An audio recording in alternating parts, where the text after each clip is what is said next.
The Olympics, the glory of our best athletes competing for greatness in shiny new stadiums for viewers around the world. But recent games are rife with overspending, wastes, and controversy.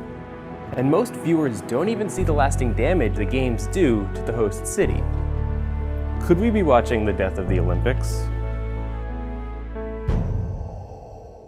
Well, right now, it's hard to tell, but this honored tradition is looking sicker every year. Hosting is expensive. Every game in the last 50 years has gone over budget. The 2014 Sochi Winter Games went over its $10 billion budget by an additional $41 billion. No one knows this better than Professor Andrew Zimbalist. He's written several books on the Olympics, including Rio 2016, Olympic Myths, Hard Realities. These days, they require about 35 different athletic venues. They require an Olympic village that costs $1.5, $2, $3 billion, depending on the circumstance. They require a media and television production facility, which could very easily go for $500 million to $1 billion. They require a media village. They require ceremonial space and green space. They require transportation amongst all of the, and special lanes for the IOC executives, transportation amongst all of the venues. Cities used to make a profit from the games, partly because they collected a lot of revenue in TV rights. But recently, the International Olympic Committee has been taking larger percentages. In the 90s, for instance, it took 4% of revenue. Compare that with the 70% it pocketed from the 2016 Rio Games.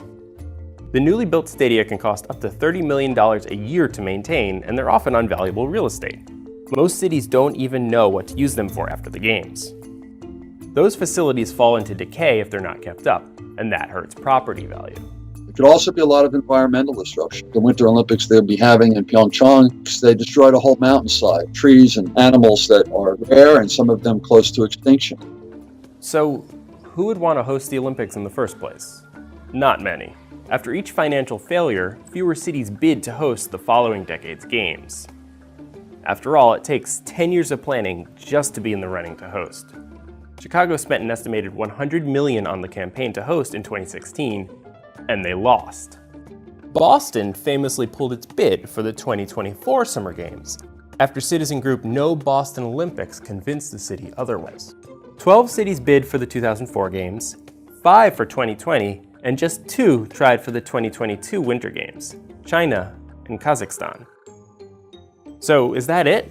In 2014, IOC President Thomas Bach suggested a list of 40 actions the IOC could take to shape the future of the Olympic movement. Among them, evaluate bid cities by assessing key opportunities and risks, reduce the cost of bidding, and include sustainability in all aspects of the Olympic Games. It sounds good on paper, but time will tell if these actions take root. We're going to become more sustainable, we're going to become more affordable, we're going to become more flexible. And by doing that, by tweaking the model a little bit, making pronouncements, they re-engage cities to participate. And what's generally happened is the model has been slightly reformed. It's a little bit more sensible now than it was. Zimbalist supports a different idea to keep the Olympics alive. Get rid of the bidding system and pick a permanent host, somewhere that has the built-in facilities, infrastructure, and venues. We happen to have such a city for the Summer Olympics. It's Los Angeles. They don't have to do any building, virtually. They've got the infrastructure, transportation infrastructure, because it's the second largest city and the entertainment capital of the country. They've got all of the professional teams. A permanent city could benefit the Winter Games as well. As the climate changes, less cities that have hosted Winter Games in the past can reliably keep snow. The IOC isn't a fan of this idea, but as bidding hosts dwindle, so do their options. The future Summer Games are planned out through 2028, and the Winter Games through 2022. The 2026 Olympics have several cities exploring bids, including 2 previous hosts, Salt Lake City and Sapporo, Japan. Germany, Australia, and India have all expressed interest in the 2032 Summer Games. Despite its flaws, the Olympic Games is still a people pleaser. The IOC polled candidate host cities for the 2020 Games, and 70% of Tokyo, 76% of Madrid, and 83% of Istanbul were in support.